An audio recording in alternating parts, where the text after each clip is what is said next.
So you have an impressive amateur record, and you have a pro record of 3-1.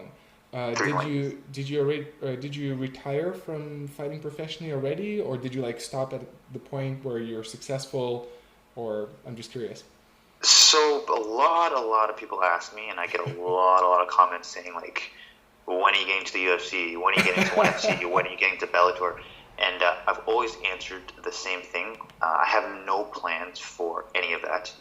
Um, I actually want to be the next Faraz Zahabi. I want to be one of the most well-known coaches. I want to help as Mm. many people as I can.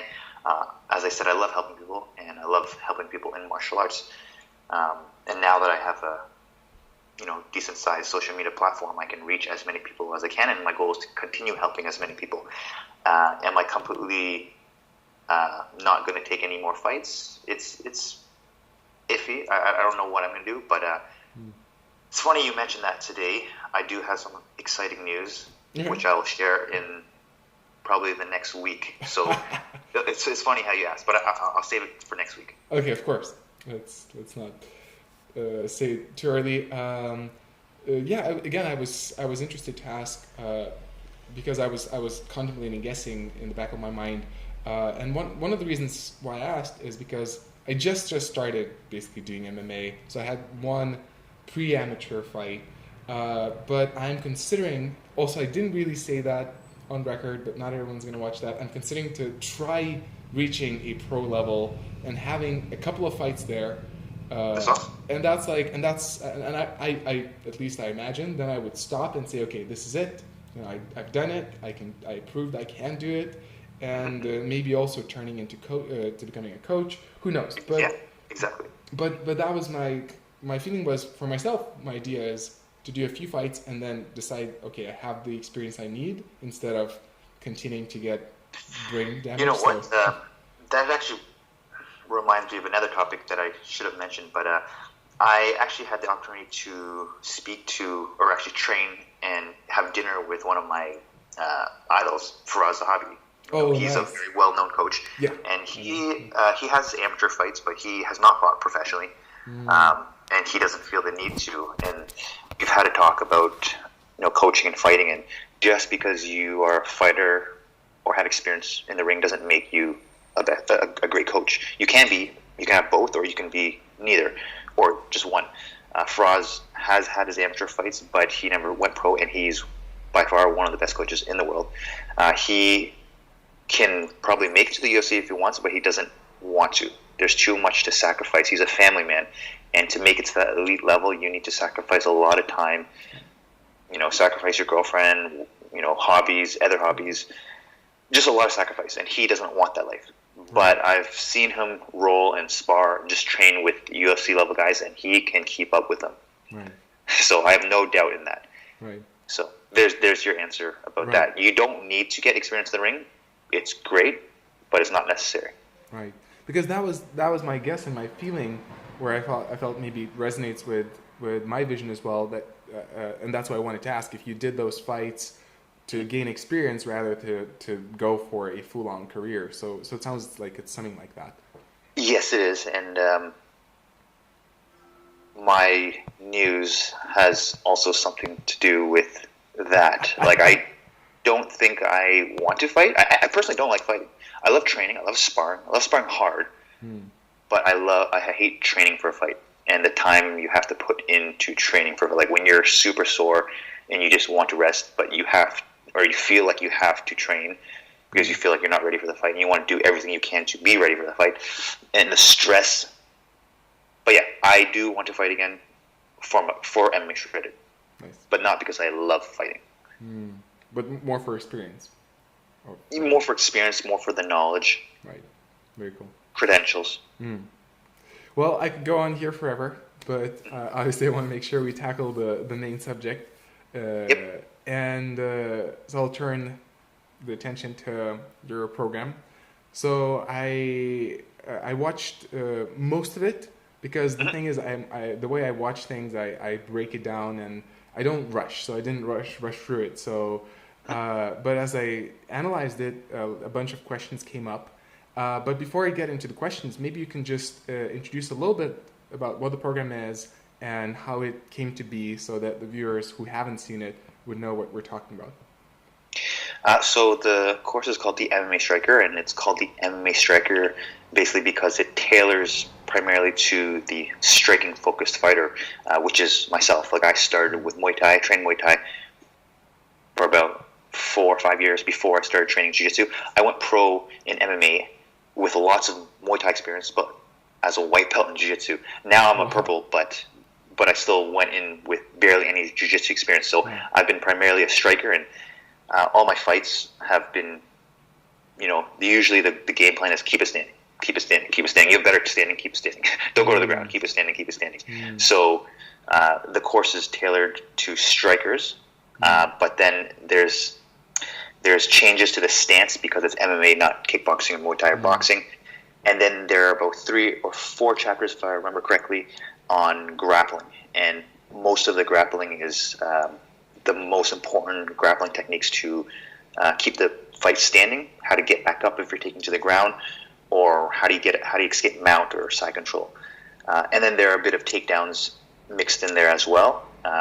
So I'm not completely, it's not that I don't ever go for a takedown. If the opportunity is there, I'll go for it. Right. And was it a long time planned and eventually it became a thing, or? Yeah, so because I'm sure as a content creator, you're constantly making content, and for me, I like to back up all my content tutorials with sparring footage. So I'm accumulating, and I see that there's such a huge pile of footage, so why not make a course out of it, since I've collected it all anyways. Right. And it's essentially a summary of 12 to 13 years of my best knowledge. So yes, I make lots of different tutorials. For example, a spinning back fist or a bunch of random tutorials, but would I necessarily use those for my fights? No. This course is tailored to the best techniques that I use. Takes out all the garbage, only the best. Right. I feel that's one of the reasons why I really enjoyed your program, because it's something. So to begin with, I'm a beginner, but also a little bit of my background. You're not a beginner. You've been training for a long time. Sorry? You gotta give yourself more credit. Well, still, I imagine how much I could know, but I've been doing Aikido, as you probably know by now, for more than a decade, and in Aikido I kept learning so many techniques. It's very cumbersome. I mean, there's so many different variations of techniques, and honestly, pretty much none of them work. None of them are really high percentage, especially the way they're trained. At least my personal experience. Oh. And when I started to delve into jiu-jitsu and MMA striking, I realized it's not about the quantity; it's about the quality. And I wanted what your program offers is the tested and proven methods. And it seems that it's oftentimes, the approach is not basic, but it's oftentimes the fundamentals that are the highest percentage. So, I always tell people what works in a fight are basics with an advanced technique here and there. Because, and that was one of the questions I wanted to ask. It was not on the list, so tell me if it's not a good one. But, so let's say, it's quite a lot, actually. All the combinations you present, they're fundamental. They're really easy to pick up and to understand why. But I keep practicing them on the heavy bag, and it takes me like a long time. So it seems like there's not too much, but there's also a lot. But the question for me is, so if I would practice all of that again and again and again, and I would become really good at it, would you feel just that, what is in the course, would be enough to reach an expert amateur level, close to pro level? Absolutely. Nice. Absolutely. Nice. It's not about how many techniques you know. It's about how good you are at performing them. Nice. So after you rep it out on a partner, you will then. Actually, the first step is repping out on the heavy bag. And on a side note, I'm actually working on a solo training course on the heavy bag. So how I do my own training when it comes to heavy bag. But anyways, you would first do it on the heavy bag, then you would start drilling it with a partner. Then that's when you would apply it into sparring. Once you're able to apply it to sparring, you try to do it on someone who knows your style and sees it coming, and you still land on them. And then that's when you're ready to do it on a fight. In a fight, sorry. Nice. I'm very excited about the heavy bag one because right now I don't have access to training for a couple of months. So I go to the gym, there's a heavy bag, and I just keep doing your combos on the heavy bag. And it feels great, but it would be great to have some more insight if I'm doing it well. Yeah, I get that a lot. A lot of people don't have the luxury to train with multiple partners, and they need a heavy bag. So that's what gave me the idea. And I also sometimes don't have the opportunity as well, and that's why I love the heavy bag so much. Nice. Cool. Just before I continue with the questions, I won't keep you for too long, but is there a time limit that I should be aware of? Nope, I'm prepared to answer every question you have. Perfect. Thank you very much. I just wanted to make sure I don't go long-winded and then you're like, oh, done. Sorry. No, you have you're very. I like talking to you. Cool. Thank you. Same here. And is the dog not making too much noise? Can you hear him? No, I can't even hear. Okay, good. He's a whiny dog. So the question that I wanted to ask, and which was on the list, and maybe it's an awkward question, and maybe it's not a correct one, but I just had to ask. Some of the combinations start, or it seemed to me that more of the combinations start with a hook rather than a jab.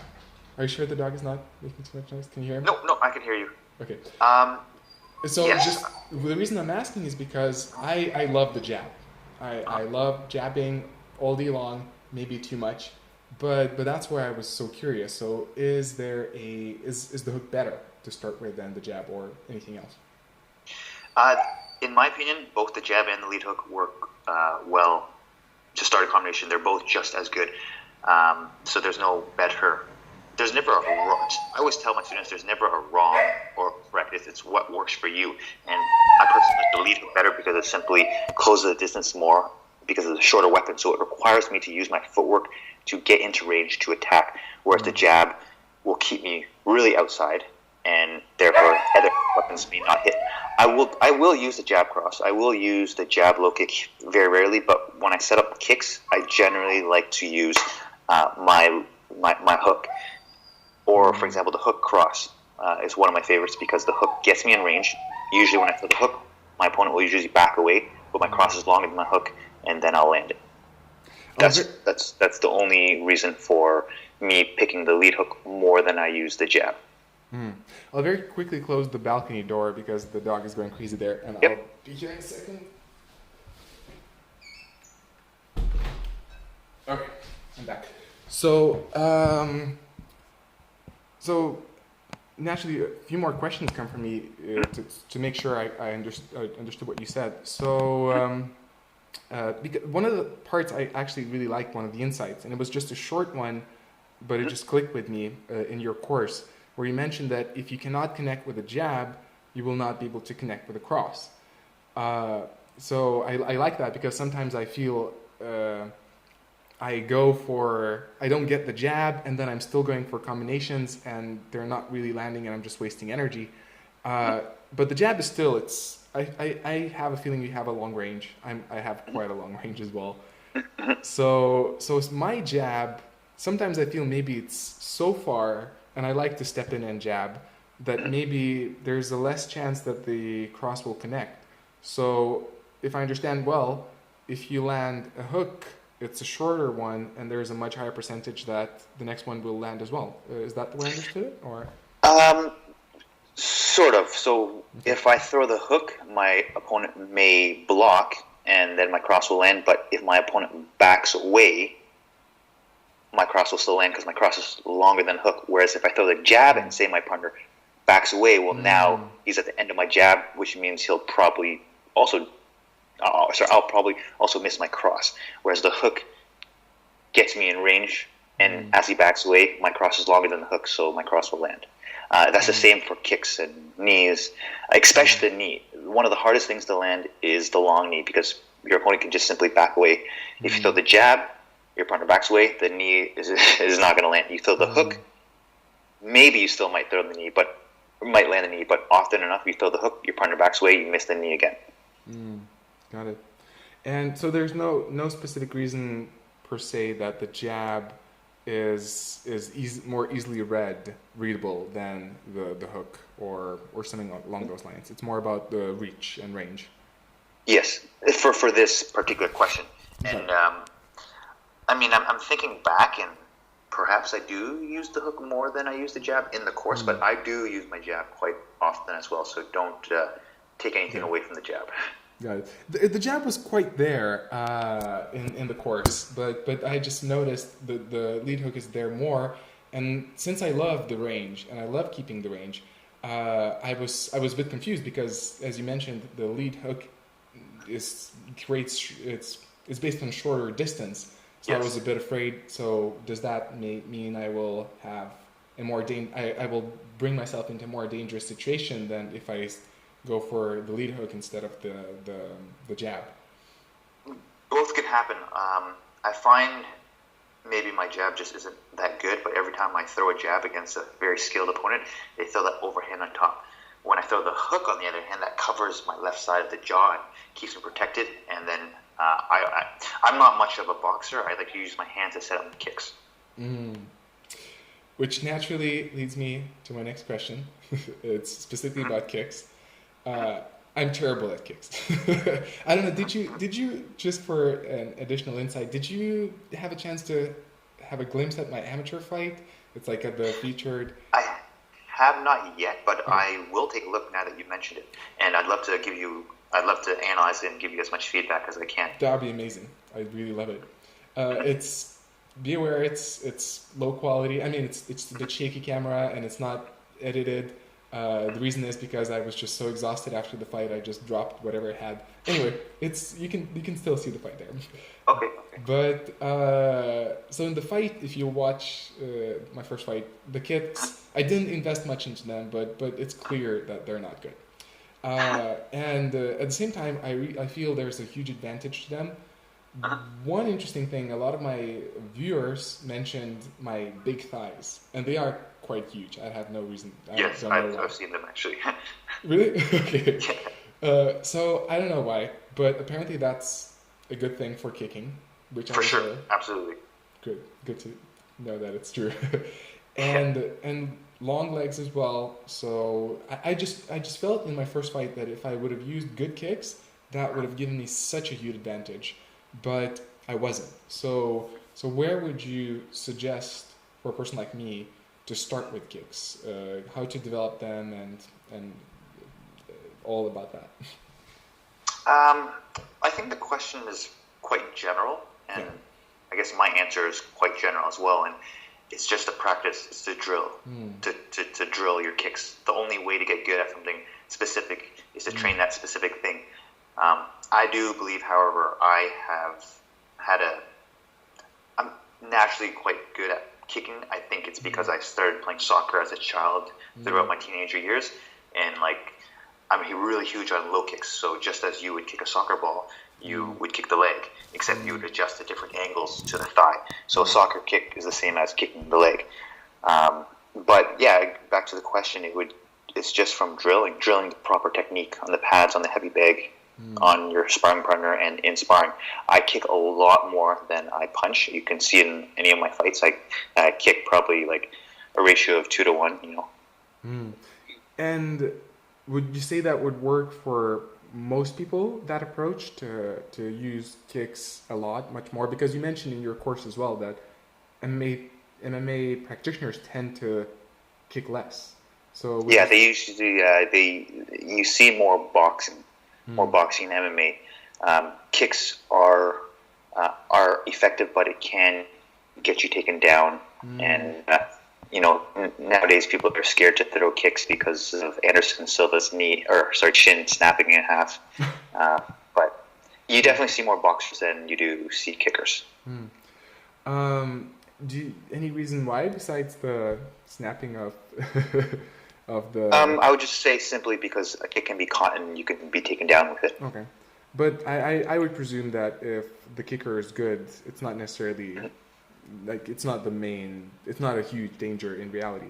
Oh, no, not at all. I mean, there are tons of killer kickers out there, like Jose Aldo, Right. Mark Hominick, tons of good kickers. Nice. When I practice my kicks, right now I'm kicking the heavy bag. It hurts quite a lot, and I never practice kicking, so I wonder if Are you hitting with the foot or the shin? the shin. In the past, I thought it's the foot. My shin Well, hurts. I will tell you that if I took a break from training and then I kick the heavy bag, it hurts. Okay. So it does take a bit of time to condition it. And again, like myself, I've been kicking for years, and even if I take a little break and then I kick the heavy bag, I'm like, ow, that hurts.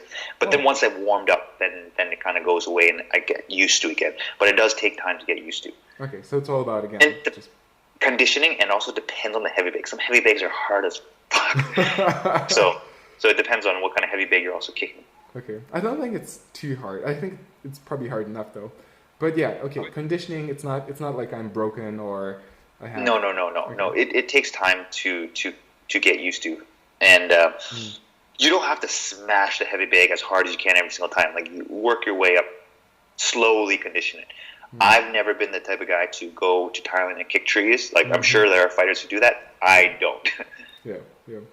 And would you think that's a good thing to do? Like, I have my own opinion about kicking trees, but what do you think about that approach? I think if someone asked me to and I was on camera, then maybe I'd try it. But besides that, no, I don't believe in kicking trees. I believe in slowly, over time, conditioning your shins. I believe in longevity with the sport, and there's no rush. Take your time. It's a journey. You should also enjoy the journey. Right. And in terms of kicking the heavy bag, really focusing on the technique. I mean, turning up the foot, turning the hips. It is a good enough way to practice the kicks. I mean, they will develop through time. I presume then. It's okay. It's a legit practice. Yeah, I mean, there's a lot of people who kick not incorrectly, but not in a Muay Thai style of a roundhouse kick. And I'd have to see, like, I'll watch fight and give you as much advice as I can, but I have to generally see how the person's kicking before I can give advice on how to kick better. Right. One more question about kicking. Head kicks. Head kicks. Yes. There's a couple in your course, and I'm flexible. I used to do a lot of yoga. And so I can kick high. And I have a feeling, my intuition says it would be awesome to be able to do that. But another part of me is afraid because of the same reason you mentioned before, is takedowns or slipping. So how legit are, and how much can one rely on head kicks? In my opinion, again, this is just my opinion, head kicks are actually a lot less risky, the most safest compared to body kicks and low kicks. The only downside of head kicks, I'd say, is it tires you out, especially for myself, who, like, I've always lacked flexibility. I can swing my leg up to the head, but it tires me out because I'm not that flexible, and I rely on momentum. And actually, I've recently been really, really focusing on flexibility. That's one thing that I really want to get good at. But again, back to the question, I think head kicks are actually safer than body kicks and low kicks. Low kicks can be easily caught and taken down with a double leg, or they can, again, be checked checked and get your shin snapped in half. But with that said, I still love low kicks and find them very, very effective as long as you time them or set them up right. Now, body kicks are also easily caught with just an over catch. You get taken down or you get swept. And also hurts a lot when you kick your opponent's elbow. And nobody fights like this. People fight with their elbows tight. And oftentimes you kick shin on elbow, hurts a lot. So a lot of Muay Thai fighters, and this is where I learned it actually, is to... Sorry, my dog is... Yeah, no worries. It's actually to kick above the elbow, so kick the arm. And again, not to kick vertical, but to kick horizontal against the arm. So if this is the guard, you want to kick above the arm horizontally versus vertically up into the elbow. So if you kick the arm often, it'll actually get your opponent to basically drop their hands because you're constantly damaging the arm. Right. And it'll drain their punching power. It'll tire their arm out, and eventually they go from here to here. Then you can go up high. You can also go the other way. You kick the arm, which is higher than elbow. Generally, they're going to lift up, lift up, lift up. They're going to keep lifting their arm up because they think it's going to the neck or the head or above the arm. Then that's when their ribs start opening up, and then that's when you kick to the ribs. Nice. Yeah. Sorry. Yeah, I was going to say head kicks are actually rarely caught. I don't ever see head kicks being caught. And I guess you can be off balance if you're in a flexible like I, but I have never fell from a head kick yet. So. Nice. That's very cool for me to hear because, as I said, I think I have my body is good. I mean, it's pretty much made for head kicks, but I kept refraining from them because I thought it's almost like the back. How's that again? The one advance. Yeah, kind of flashy. Yeah, flashy. Yeah, one of those flashy Superman punch. And not at all. I love head kicks, and I only plan on throwing them more as I get more flexible. Nice. It's just tiring. It's tiring to throw to lift my leg up that high. Nice. Turns out I'm lucky here. Finally something comes up good from my past experience. Yeah. Because for me, it's interesting. It's a very quick story here, but so since I did yoga for a long time, the flexibility is there, and I take it for granted. And then I went to a very advanced gym, and I expected everyone to be super flexible and super tough, and they were tough. But we did that training, we did head kicks, and most of the guys couldn't lift their leg. And I was like, and I thought, you're supposed to be able to do that. So it turns out not everyone is capable of doing that. Yes. Head kicks I would say, is a more of an advanced technique. Nice. Well, I think I'll start looking into that. And also, too, what you mentioned about the kicking of the arm, that was introduced in the course as well. And I like that concept a lot.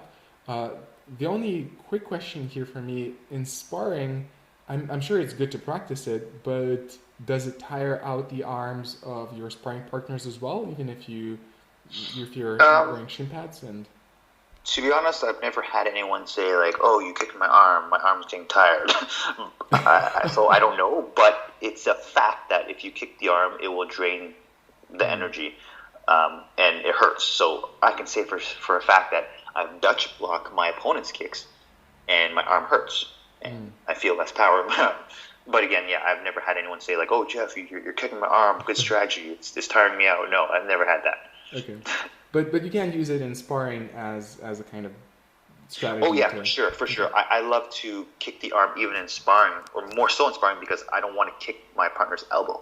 I don't want to kick vertical and hit the elbow. I'm more safe by kicking the arm horizontally over the arm. Right. That's definitely what I'm going to try as well.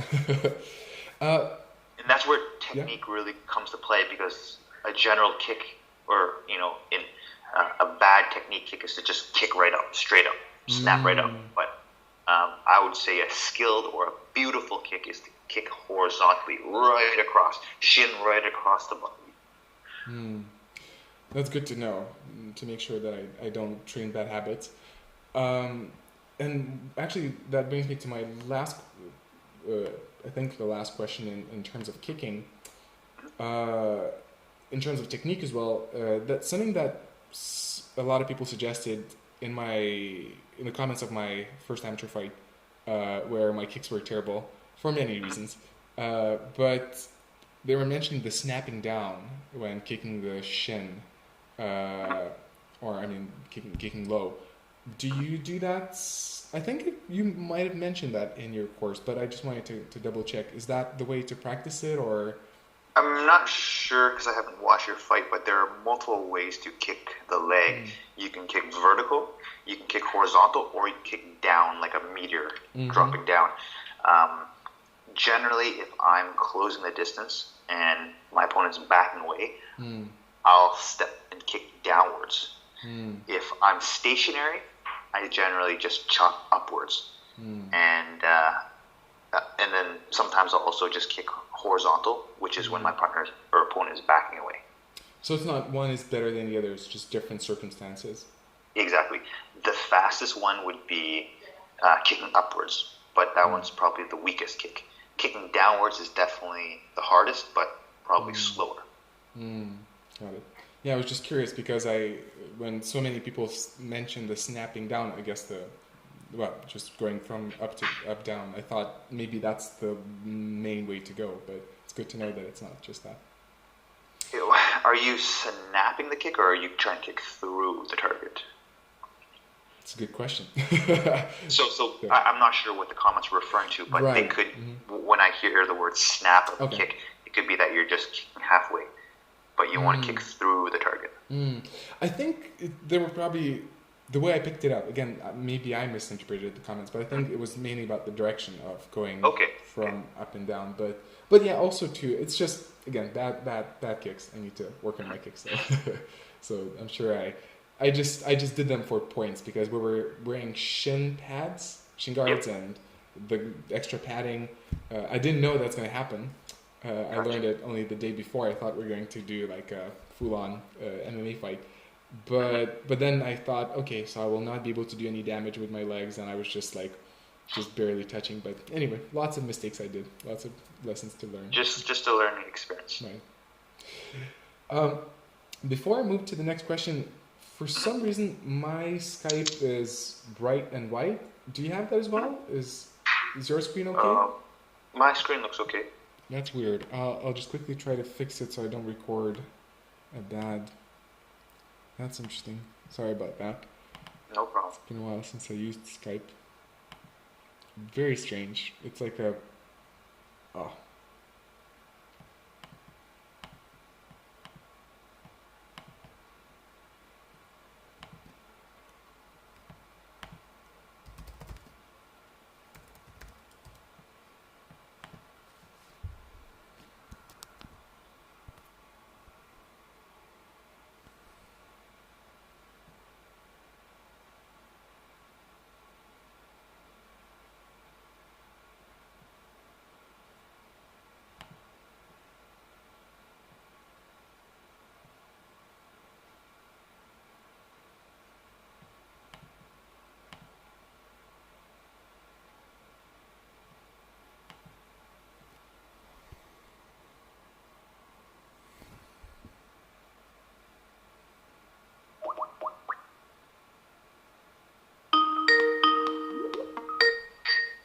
All right.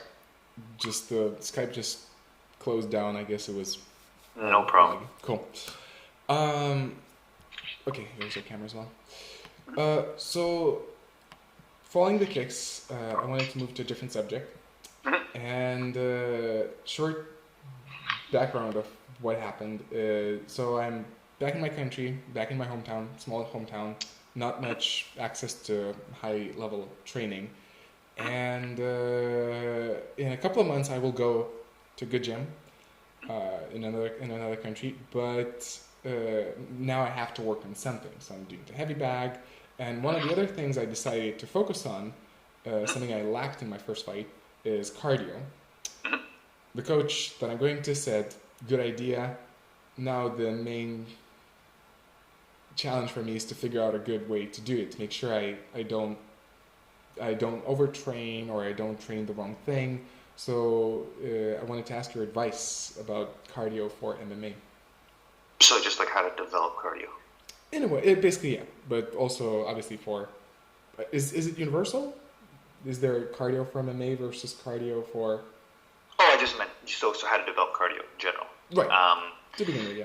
So I think skill is the most important thing for MMA, but recently, and I'm talking about like the last 2-3 years, I'm starting to realize that cardio is just as important for MMA. I actually consider myself as more of a technician than like a cardio machine. Like I'm known for being a technician over my great cardio.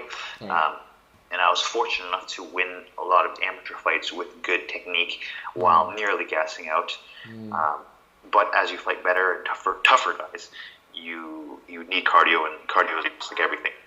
So there many ways or different methods you can use to develop your cardio, but there's also specific different methods that you should use as well.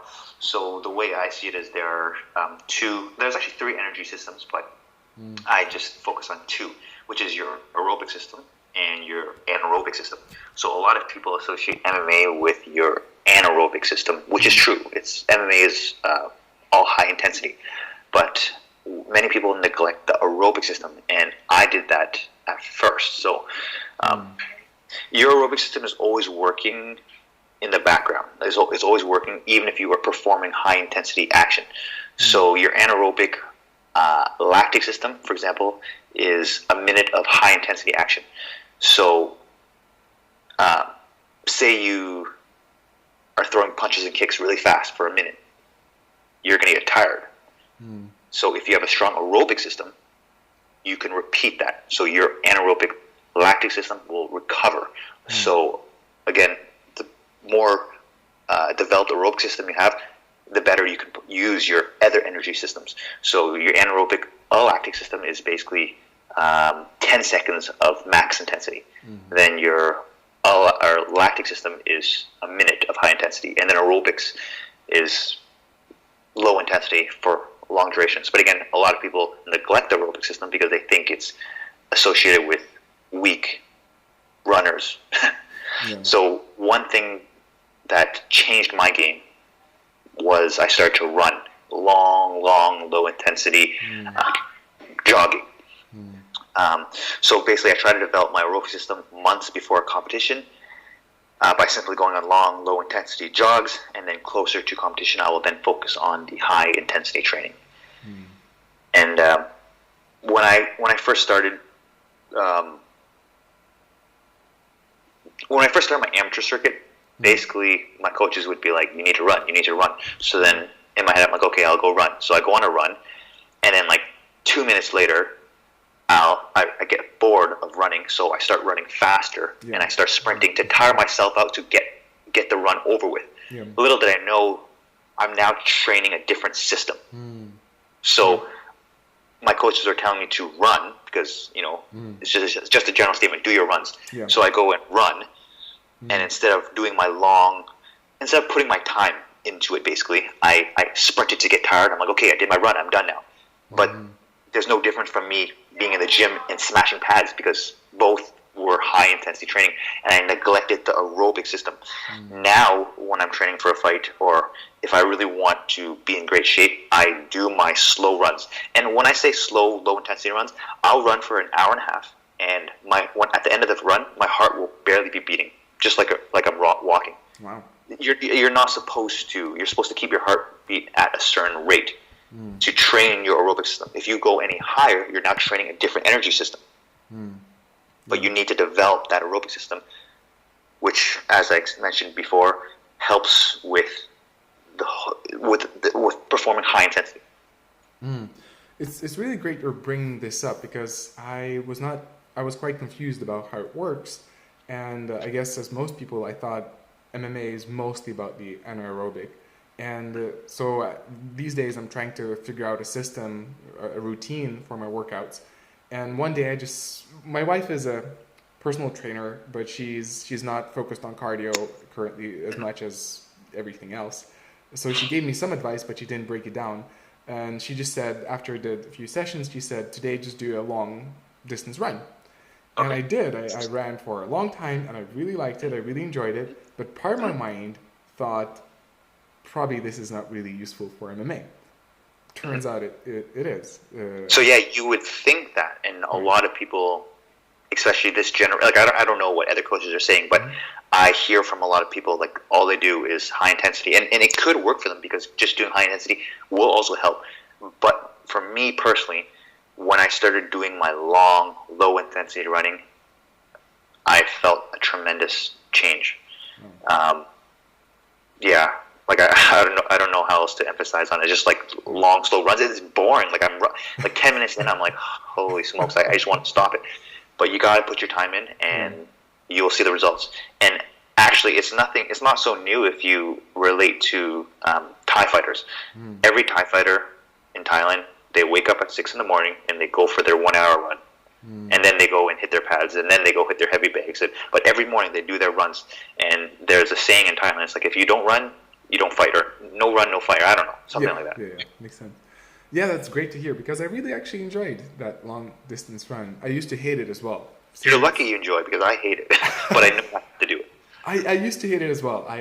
When you said about your experience to just run until you feel exhausted to make it quicker, that was me.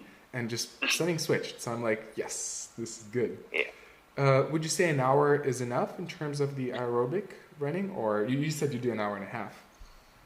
An hour and a half is usually my max. Like, mentally, it is all up here too, right? Because, again, I can run. I feel like I can run forever and not get tired. My legs will probably die out first, but in terms of my heart, I can keep going. You're not supposed to feel gassed from it. I usually do an hour to an hour 15, and then if I'm really feeling it, I'll do an hour and 30. Got it. So basically, if I can do that, I'll know you're doing that as well, and you're a professional, so I'll be like, okay, it's enough. Yeah. Now, you can't just do low intensity all the time, though. That you want to develop a base. You want to develop your general endurance, so you want to do your running. Once you've developed a very strong aerobic system, closer to a fight, that's when you do your sprints. That's when you hit your pads as hard as you can, take a break for 10 seconds, hit as hard as you can, and so and so. Okay. Would you say it's reasonable to train the anaerobic all year long as well, or is it more just before the fight? I would say your fight camp. Okay. So like a month out. Is it because it's difficult to maintain that, or is burning yourself out, or would you say one over the other, or? I don't know the science behind it. That's just what I personally do, and this is what I learned it from. Actually, there's a book. I know my friend recommended it to me, and basically the coach is Demetrius Johnson's strength and conditioning coach. Can't remember the name of the book, but this is what he taught, and that's how I started applying it. And then when I went to Thailand 3 years ago, that's what all the Thais also said, and I was like, oh, okay, low intensity running. Nice, very cool. So low intensity running, would you do daily? Would you do 6 days per week, 7 days per week, or do you do 6 or 7 would be great. I generally start with 3 to 4. And then like 3-4 days and then 2 days rest, or something along those lines, or? In my fight camp, I'll train 6 days a week, and these are not considered my yes, it's my training, but it's not my martial arts training. So I'll jog in the morning, and then I'll train at noon, martial arts training, and then again in the evening. And then Tuesday I'll train just my martial arts, and then Wednesday I'll add in the jog, and then Thursday just martial arts, and then Friday I'll add in the run. So running every day is not detrimental. It doesn't burn your body down. I think it depends on your body. Depends on your body. Depends if you can take it. Some people have bad knees from running, and that's why they don't like to run. Actually, I was supposed to fight June 1st, but while training for that, I don't know what injury I had, but I think I had like a runner's knee. So I was running. I was really focused, and I was running. I actually started running every day, and again, I don't know the science behind the injury, but I literally could not lift my right leg up. Like, I was lying in bed, and I could not lift my right leg up, and I didn't hurt myself from wrestling or anything. I didn't know how I hurt it. I went to the doctors, and he said it was probably from running. So that was a very scary thing that's ever happened to me. Like, I was lying in bed, and I didn't feel the muscle to lift my right leg up. I literally couldn't lift my right leg up. So I think that was from overrunning. Right. So there definitely is overrunning. Yeah. And again, it depends on everybody, right? If you've been running all your life, maybe you can. But if you haven't, like myself, then you have to take your time. Got it. And just a couple of quick questions about the cardio. Would you say punching the heavy bag until draining yourself out, or doing like high intensity runs with the bag, is that better versus doing sprints, or it doesn't matter as long as the heart rate is up? I think it's the same. Okay. It's not, you wouldn't prefer one? I personally hate sprints, so I would definitely choose hitting the heavy bag. Right. I mean, it depends what you're doing, right? If you're hitting the heavy bag with punching, you're working on your punching power, and you're working on that high intensity or your anaerobic lactic system with the arms and the hands.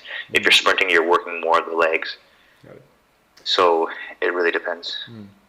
But I do know, I personally barely do any sprints for my fights. I focus on just hitting pads and heavy bag. But like when I went to TriStar and I spoke to those guys, they do their sprints. And the last question about cardio is pacing. I would imagine that's a big one. I mean, I think that's where I killed myself in my first fight. I went full out in the first round, and then I was dead for the next two. Do you make sure that you pace yourself during your fights, or do you consciously try to make breaks in between combinations or anything like that? So people always ask me, they'll be like, I have a fight in a month. Do you have any tips? And I mean, without really knowing who they are or having seen them fight at all, I can't really give much advice. And my advice is literally have fun out there. Don't try to not stress too much, and don't gas yourself out in the first round. So yeah, don't try to go for the knockout. When I'm in a fight, I don't go for the knockout. I try to outscore in points. I try to do damage, but I don't go for the knockout. I've never won by knockout. I've won by technical knockout, but I've never won by knockout. So if the finish is there, I'll go for it. But I don't go out swing. So, and is there any method to pacing yourself, like in terms of? I'm a footwork guy. I like to move around. I'll dart in, pop, pop, pop, get back out, move around, recover, back in, pop, pop, pop, back out, move around. Okay. That sounds like... So that's the type of pace that you should train. So you'll smash the pad with the combination, pop, pop, pop, pop, back out, breathe a few seconds, again, pop, pop, pop, pop, back out, move around, have your partner, try to hit you, you're going to block a bit, breathe, back in, pop, pop, pop, pop, back out, and so on and forth. Very cool. Well, cool. Again, I am a question machine, but I mean, I have endless questions, but I make sure I make my limits, so I won't go too far. But slowly summarizing your course and everything which is captured there, what would be a few words you could say about someone who is interested in your course? What could they expect from it, and how would you say it's different from some of the other material out there? I personally never purchased any course out there myself, but what I can say is if you watch any of my content, you would know that I teach things that work. I always back it up with sparring. So everything as you've seen, everything in my course is backed up with my real-time sparring footage. Again, my YouTube channel has dozens and dozens and dozens of techniques. My course is tailored to specific techniques that work the best and is most effective in my fights, and it's shown with my sparring and fight footage. It's tailored for the striking focused fighter. So if you're primarily a jiu-jitsu guy, it's probably not for you.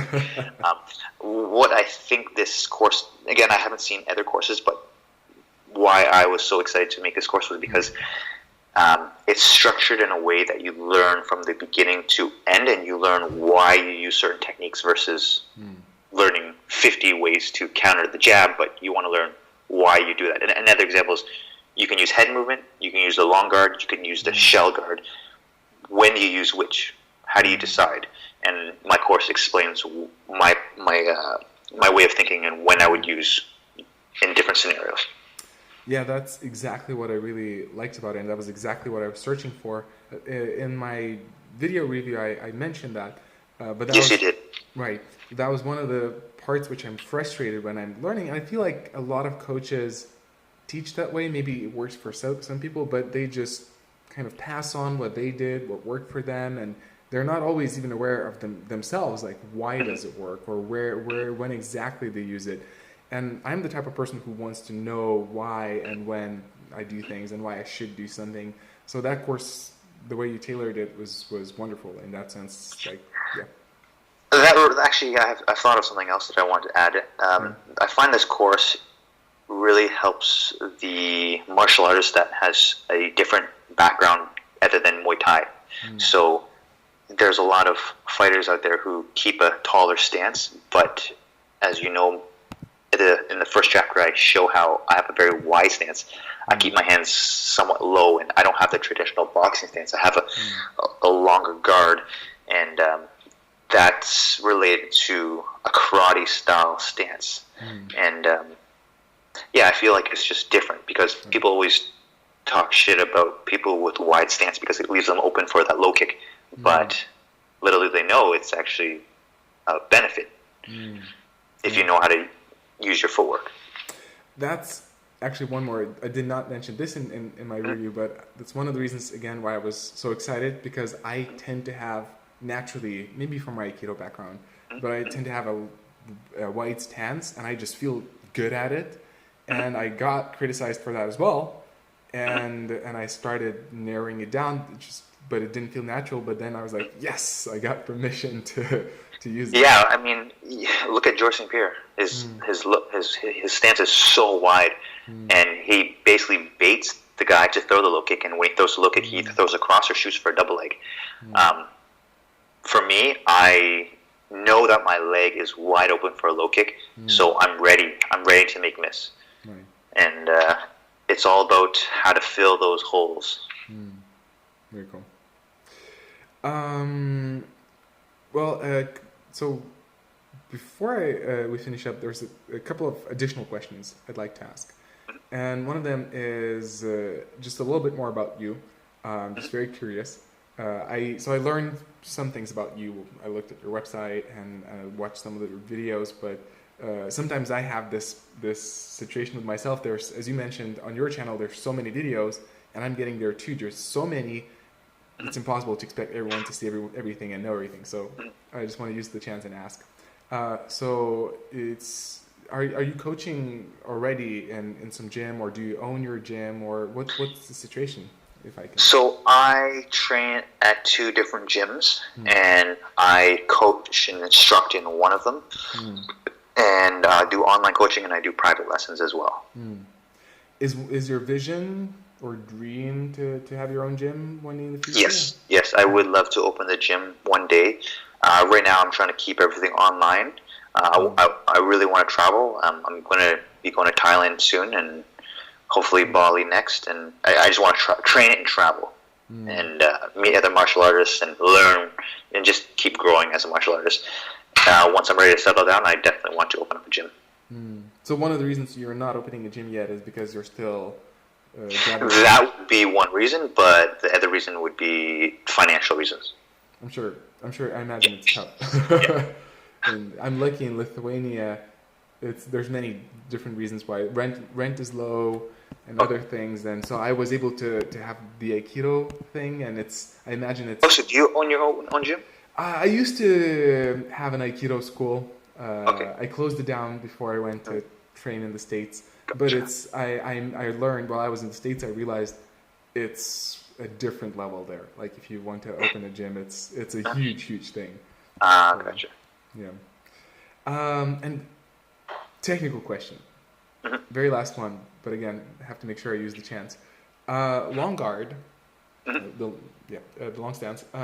When I'm training it, when I'm doing the combos, and my left hand is quite far away, do you do the hooks and jabs from there, or is there any retraction before that? What would you say about that? So here's the long guard, and actually, when I first started the long guard, was because my coach was telling me that I was jabbing from out here, And every time I threw my jab, it's so long, it's so far, and you see the load up. And he told me to stick my hand out here, so now the distance is already there. Bang! So I throw the jab, but I bring it only here. I never bring it back here. I'm here, pop, back here. If I throw the hook, bang. If I want to throw a power hook, I'll load up here. But generally, it's just a quick one. My left hand is generally meant for distraction, just a bait, just a tip tap, and then the power comes from my legs and my cross. So it's not necessarily about generating a lot of power from that short kind of a... It's about the range. I'm not a powerful guy. I'm a outside footwork kind of guy. Got it. That's where I'm naturally being drawn to as well. So again, one of the reasons why I was so happy your course was. You should keep using that jab into high kicks. Jab, high kick, jab, low kick, jab, high kick. Nice, very cool. And one thing that I've somewhat taught in the course, but it's darting in and darting in with a cross. So it's like you rarely ever see me throw like a powerful cross, like a regular typical cross. I'm always darting in with the cross, because with MMA gloves you don't need to hit hard to cause damage. So it's not about winding up and really going for that power. Nice, very cool. And the very last question, again, probably one of the most common questions you receive, and you actually pretty much answered it. But so you answered actually in the fight itself. You said have fun, don't burn yourself out, and you mentioned the third thing. Just to double check, what was the first? Did you mention three things? So I said don't gas yourself out, have fun in there. Was there? I think it's. Well, I'll rewind it and watch it later. But aside from that, preparing for the first fight, or well, for me now it's the second fight. What would you say for a beginner preparing for the first fights in terms of the preparation? Not only the fight camp itself, but the whole period. You can't learn everything, but what would you suggest to focus on for such a person? So, a lot of people there are some guys who fight way too much and they're not really getting better. You don't necessarily get better in a fight camp. Fight camp is when you sharpen your timing. You work your timing. You get used to techniques that you're already good at, and you get even better at them, and you get conditioned, and you get in shape. It's like cardio. It's like grind time. But months out of a fight, that's when you can develop your strength, your speed, your power, your general endurance, and your technique. That's when you try new techniques. So gaps between fights, that's when you should be working on your technique, learning new moves, trying them out. But then in fight camp, you should not be trying new moves. You should be doing what you're already good at. All right, got it. And in terms of fight camp, how long do you normally? Typically 2 months. 2 months. 2 months. Okay. Yeah, is generally how I do it. 2 months. Yeah, and this actually goes back to something I want to bring up. Yeah. So again, I said I don't like fighting because fighting is like, it's stressful, it's serious, it's like grind. Yeah. But I love training. I love like as you've seen, I do tactics of different fighters. I love to learn a new technique and just try it in sparring. Even if I get hit in the face, even if I'm losing, fail attempts over and over again. But I'll try it until I get good at it, and then I'll learn a new technique, and I'll do that, and I'll learn a new, and it's fun. It's like the martial arts journey. It's being a martial artist. That's what being a martial artist is about. But when you fight, you're not trying new things. You're doing what you're good at. You know. Got it. Well, cool. Well, this sums up my questions. Before we finish up for the very last part, any subject you wanted to bring up, or is... Nothing I can think of at the moment. Right, cool. Well, again, thank you so much for... Thank you for having me. It's such a pleasure. So everybody would know MMA Shredded, both website and MMA channel, YouTube channel. Yes. Anything else they need to know about your work? Nope, I don't think so. Just YouTube, Instagram, website. And maybe one thing I thought is really cool what you're doing is the coaching sessions online. That's an option as well. So if somebody is interested, then it's on your website. Yep. Cool. Very cool.